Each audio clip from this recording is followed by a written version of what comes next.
Wheelchair-bound boy is abandoned by stepmother in front of a hospital.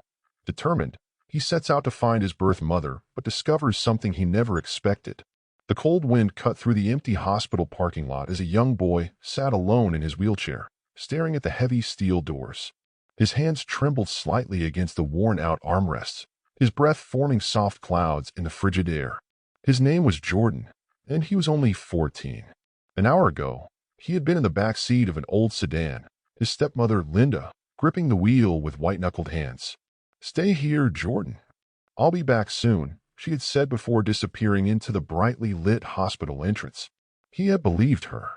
At first. Now dawn was beginning to creep over the horizon, painting the sky with shades of deep blue and gray.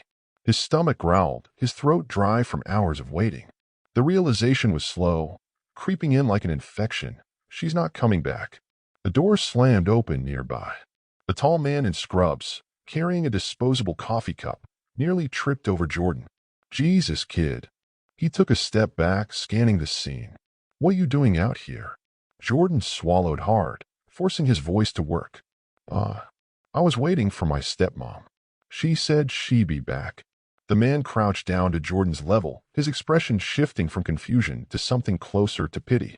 "How long have you been here?" Jordan didn't want to answer, but his silence spoke volumes. The man let out a slow exhale. "Come inside. We'll figure this out." As the automatic doors whooshed open, warmth wrapped around Jordan, but it did nothing to ease the cold knot in his chest. He was alone now. Truly alone. The hospital cafeteria smelled like burnt coffee and disinfectant. Jordan sat at a table near the window, his fingers gripping a paper cup filled with hot chocolate. Across from him, the man who had found him, an ER nurse, watched him with quiet concern. "You're sure she's not coming back?" Noah asked, though they both knew the answer. Jordan lowered his gaze. He felt stupid for believing Linda, for sitting outside all night like a lost puppy. She would have come by now. Noah leaned back in his chair, rubbing his jaw. "All right, kid. We need to call someone. Do you have any family? Anyone who can come get you?" Jordan hesitated. His father had died the year before, leaving him with Linda. He had no grandparents, no uncles, no one. "No," he muttered. Noah let out a slow breath. "Okay, we'll call social services. They'll find a place for you to stay." Panic gripped Jordan's chest. He'd heard enough horror stories about foster care, kids bouncing from house to house, some places worse than others. "I don't want to go to some group home." Noah frowned, tapping his fingers on the table. "Look, I don't know what else to tell you, kid. You can't stay here." Jordan's mind raced. He had nowhere to go, no plan. But then something shifted in Noah's expression, like an idea had just clicked into place. "What about your mom?" Noah asked. Jordan blinked. "She left when I was a baby. My dad never talked about her." "Do you know her name?" Jordan hesitated, then nodded. "Rachel Carter." Noah pulled out his phone and started typing. "All right, let's see what we can find." Jordan didn't know whether to feel hopeful or terrified. His mother had abandoned him once. What if she didn't want him now? Still, as Noah scrolled through search results, Jordan couldn't shake the feeling that, for the first time in a long time, someone actually cared. Noah's fingers moved swiftly over his phone screen, his brows furrowing as he scrolled. Jordan sat rigid in his wheelchair, his pulse quickening. He had never dared to search for his mother before. After a few minutes of silence, Noah exhaled. "Okay, there's a Rachel Carter living in Portland. Could be her." He turned the phone around, showing Jordan a small profile picture from an old news article, a woman in her early 40s with sharp features and dark eyes. Jordan's breath hitched. He had never seen her before, yet something in her face felt familiar. "That's her?" he asked, his voice almost a whisper. "It's a lead," Noah said. "There's an address listed from a few years back. She could still be there." Jordan's fingers tightened around the wheels of his chair. He had dreamed of finding his mother for years, picturing different scenarios.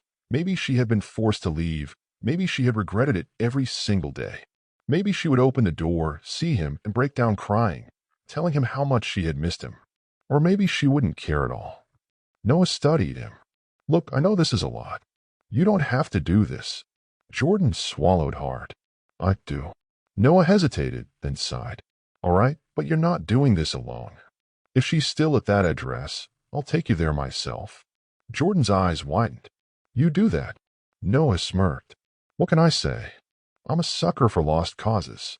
Jordan let out a short laugh, but inside, his emotions churned.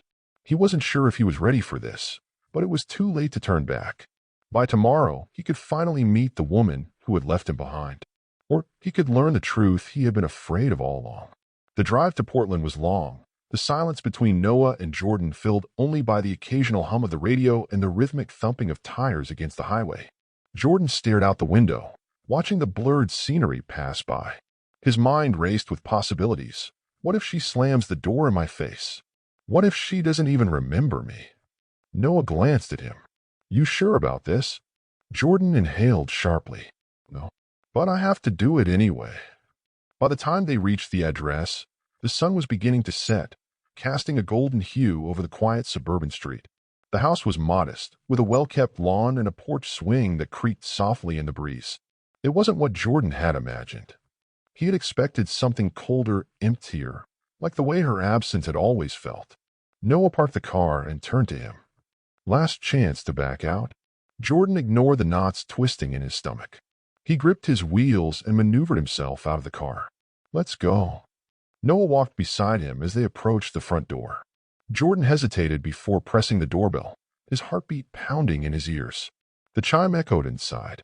Footsteps. The door swung open, revealing a woman in her early 40s with tired eyes and a skeptical expression. She wore a faded sweater, her dark hair pulled back messily. Can I help? Her voice caught in her throat when she saw Jordan. Jordan's mouth felt dry. His hands clenched on his lap. Rachel Carter. The woman's expression hardened. Who's asking? Jordan felt a lump form in his throat. This wasn't the reaction he had hoped for. I'm Jordan. He paused, his voice unsteady. I'm your son. Rachel's face remained unreadable. She blinked, looking between him and Noah, as if waiting for them to say this was all a mistake. Then, finally, she let out a slow, measured breath. I think you should leave. Jordan's heart plummeted. Jordan stared at Rachel, his chest tightening. He had imagined this moment 1,000 different ways, but never like this. Rachel's grip on the doorknob tightened. I don't know what you want, but I can't help you. Jordan's throat burned. I just wanted to meet you, to know why you left. Rachel flinched. For a moment, something flickered in her expression. Guilt, regret, maybe both. But then, just as quickly, she masked it. That was a long time ago. That doesn't change anything. Jordan's voice rose. You're my mother. He stopped himself, swallowing hard. You left me. Rachel sighed, glancing past him at Noah. Is he with you? Noah stepped forward, his voice calm but firm. Yeah, and maybe you should hear him out before slamming the door. Rachel let out a dry laugh, shaking her head. You don't understand.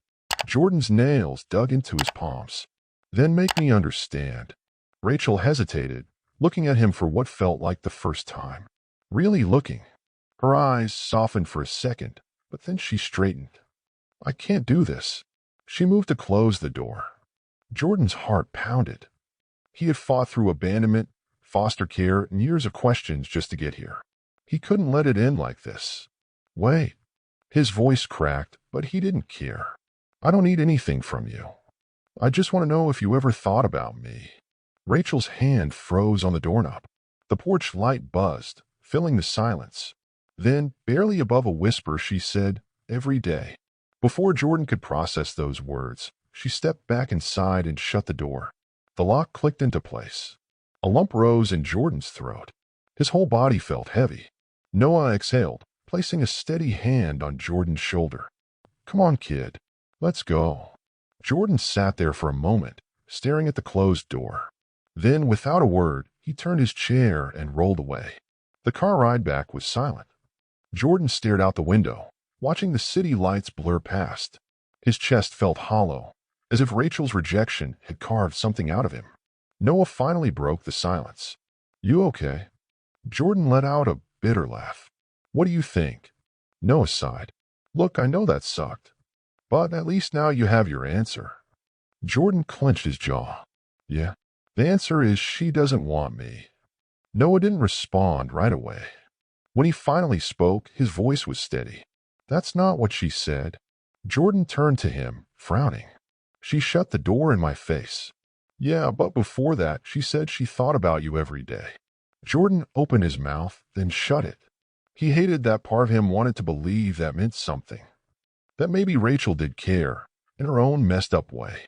But it didn't change the fact that she had walked away. Twice. By the time they reached the city, Noah pulled into a quiet street lined with townhouses. Jordan glanced around, confused. This isn't the shelter. Noah unbuckled his seatbelt. I know. Jordan frowned. Then where? My place, Noah interrupted, stepping out of the car. Come on. Jordan hesitated. What? Noah leaned down, resting his arms on the open car door. Listen, kid, you don't have anywhere to go. And I'm not about to drop you off at some overcrowded foster home when I've got a spare room. Jordan's mind reeled. You're serious? Noah shrugged. I already filed for temporary guardianship while we figure things out. You need stability, and I've got an empty couch. Seems like a fair trade. Jordan was stunned. He had spent so long searching for family and people who didn't want him. First Linda, then Rachel.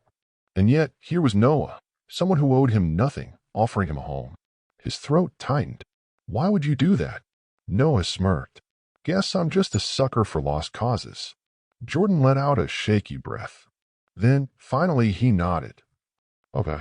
As he wheeled himself inside for the first time in a long time, he felt like maybe, just maybe, he wasn't alone.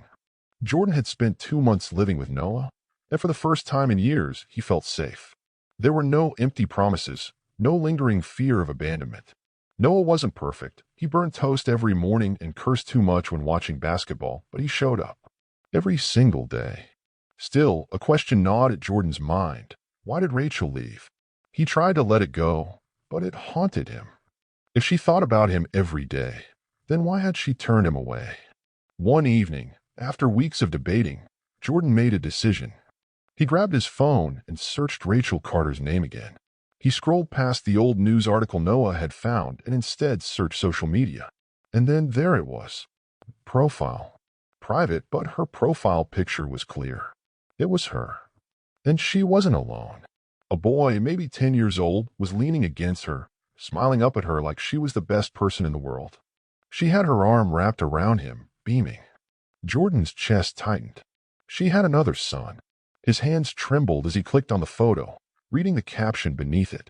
Proud of my little man. My whole world. Jordan felt like he had been punched in the gut. Her whole world? Hadn't she told him she couldn't do this? That she couldn't be a mother? Anger surged through him. He needed answers. No, he didn't tell Noah where he was going. He just took the city bus back to Rachel's house, his heart pounding the entire way. When he reached the familiar front door, he didn't hesitate. He rang the doorbell, his jaw clenched. Rachel answered, her face paling when she saw him. Jordan, tell me the truth, he snapped. You said you couldn't do this, that you couldn't be a mom. He gestured toward her house. But you did, just not to me. Rachel's lips parted, but no words came out. Why? Jordan's voice cracked. What was so wrong with me? Rachel looked away. It's not like that. Then what is it like? His hands gripped the wheels of his chair tightly. Because from where I'm sitting, it looks like you just didn't want me. Rachel inhaled sharply, then exhaled slowly. I was young Jordan. I was broke, alone, and terrified. Your father wanted to keep you, and she hesitated. I let him. Jordan's breath hitched. You let him. Rachel's eyes filled with something unreadable. I told myself it was for the best, that he could give you a better life than I could. And then she swallowed. I moved on. Jordan shook his head, his vision blurring. You never even checked on me? Rachel wiped at her eyes. I thought about it, but I figured if you were happy, what right did I have to walk back in? Jordan's voice dropped to a whisper. I wasn't happy. Rachel closed her eyes for a moment, as if the words physically hurt her. I'm sorry. Jordan let out a hollow laugh. Yeah, me too. He turned his chair, rolling away before she could say anything else. He didn't cry. Not until he was far enough that she couldn't see. Jordan barely remembered the bus ride back. His thoughts spun in circles, replaying Rachel's words over and over. I thought about it. I let him raise you. I moved on. By the time he reached Noah's apartment, exhaustion weighed on him like bricks. He rolled inside without a word, heading straight for his room. Noah, lounging on the couch with a beer in hand, raised an eyebrow. You all right? Jordan let out a dry, humorless laugh as he wheeled past. Not even close. Noah studied him, sensing the heaviness in his voice, but he didn't push. You want to talk about it? Jordan hesitated. Not yet. Noah nodded. All right. You know where to find me. Jordan shut the door behind him and exhaled sharply, rubbing his face with both hands.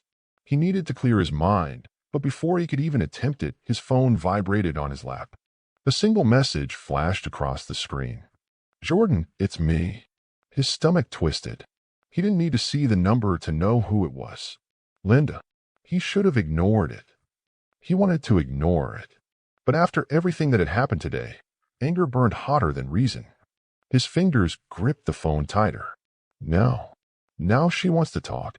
A second message appeared. I heard you were looking for your mom. I just wanted to check on you. Jordan's jaw clenched. Where was this concern when she left him alone in the freezing cold? Where was this worry when she got into her car and never looked back? His pulse pounded in his ears as he typed. You don't get to check on me. You left me.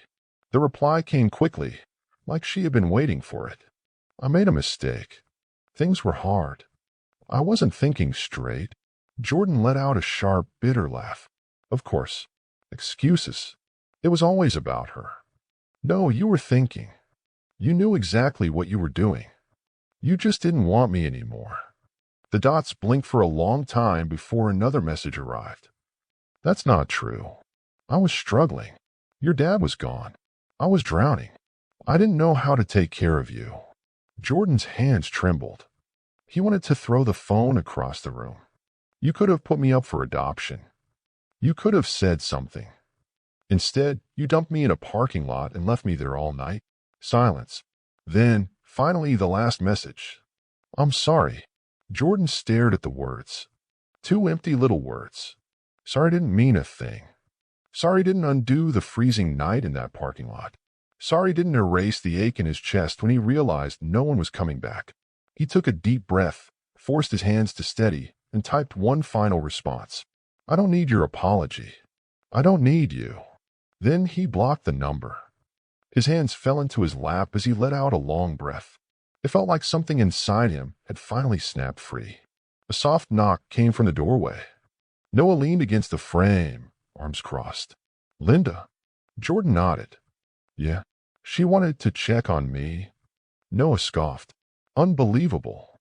Jordan looked up at him, the corners of his mouth twitching slightly. Yeah. But it doesn't matter anymore. And for the first time, he actually believed it. The morning air was crisp, the kind that hinted at the slow change of seasons. Jordan sat on the porch, watching the city stir to life. Cars passed in lazy intervals. A woman walked her dog across the street, and a group of kids rode their bikes toward the park. For the first time in a long time, he felt still. No more unanswered questions. No more waiting for someone who would never come. Linda was gone. Rachel had made her choice. And now all that was left was his choice. The front door creaked open behind him. Noah stepped out, a coffee mug in hand. He leaned against the porch railing, taking a sip before nodding toward Jordan's wheelchair. You ready? Jordan smirked. I was born ready. Noah snorted. Yeah, sure you were. He tilted his head toward the car. Come on, kid. We don't want to be late. Jordan adjusted his gloves and pushed himself forward. But this time, he wasn't just rolling toward the car. He was moving forward in a way he hadn't before. When they arrived at the rehabilitation center, Jordan felt the usual knot of nerves twist in his stomach. Physical therapy had been grueling, but he had pushed through. Every session, every fall, every muscle ache had led to this. Noah parked the car and looked over at him. You got this. Jordan met his gaze and nodded. Yeah. Inside, his therapist, Marcus, was already waiting. The room smelled of antiseptic and rubber mats, the sound of weights clanking against metal filling the air. "You ready for the big moment?" Marcus asked with a grin. Jordan exhaled. "Let's do it." Noah stood by the door, arms crossed, watching with an unreadable expression. Jordan gripped the parallel bars, his fingers tightening around the cool metal. He had done this before, but today was different. Today, he wasn't just proving something to himself. With a deep breath, he shifted his weight forward, pushing off from the chair. His legs, once lifeless, trembled beneath him. Every muscle burned, but he kept going. One foot forward, then the other, step by step. His breath hitched as he reached the end of the bars. He turned, sweat dripping down his brow, and met Noah's eyes. Noah was grinning like an idiot. "Oh my God, kid." Jordan laughed, out of breath but victorious. He had made it. He wasn't trapped in the past anymore. He wasn't waiting for love from people who had walked away. He was moving forward, literally and figuratively. And for the first time, he knew he was exactly where he was meant to be. 1 year later, the autumn wind carried the scent of dry leaves and fresh rain as Jordan sat on a bench in the park, watching kids race their bikes down the path. A younger version of himself would have envied them, legs pumping, wind in their faces, free in a way he never thought he could be again. But now he felt something different, a sense of peace. He stretched out his legs in front of him, flexing his ankles carefully. He still used the wheelchair sometimes, especially on long days, but now he had the choice. And that was everything. Noah appeared beside him, 2 hot chocolates in hand. "Figured you'd want one," he said, handing him a cup. Jordan smirked. "You finally learned that I don't drink coffee?" Noah shrugged. "Took me a year, but yeah." They sat in comfortable silence for a moment, the world moving around them. Then Noah spoke, his voice more serious. "So, you still thinking about it?" Jordan exhaled, his fingers tightening around the cup. He knew exactly what Noah meant. College. It still felt unreal, like something that belonged to other people. But here he was, acceptance letter in his bag, a future laid out in front of him. A real future. Jordan admitted. "It's just weird. A year ago, I was sleeping in a hospital cafeteria, thinking my life was over. Now I'm supposed to believe I can go off and be some college kid." Noah leaned back against the bench. "Why not? You busted your ass to get here. You deserve this." Jordan stared at the playground ahead, watching a little boy climb onto a swing. His mother, maybe an aunt, maybe a foster parent, stood behind him, ready to catch him if he fell. "Yeah," Jordan said, his voice steady. "I think I do." Noah smirked. "Damn right you do." Jordan took a deep breath, letting the cool air fill his lungs. He had spent so much of his life looking for family in the wrong places. But now, sitting here, he realized he had already found it. It wasn't in the people who had abandoned him. It was in the people who had stayed. And for the first time, he wasn't afraid of what came next. He was ready. If you enjoyed Jordan's journey of resilience, redemption, and finding family in unexpected places, don't forget to like this video and subscribe to the channel. We bring you powerful stories that touch the heart, make you think, and remind you that no matter where you come from, your story isn't over yet. Hit the notification bell so you never miss an inspiring new video. Have thoughts on today's story? Drop a comment below. We'd love to hear from you. And remember, family isn't just about blood. It's about the people who stand by you.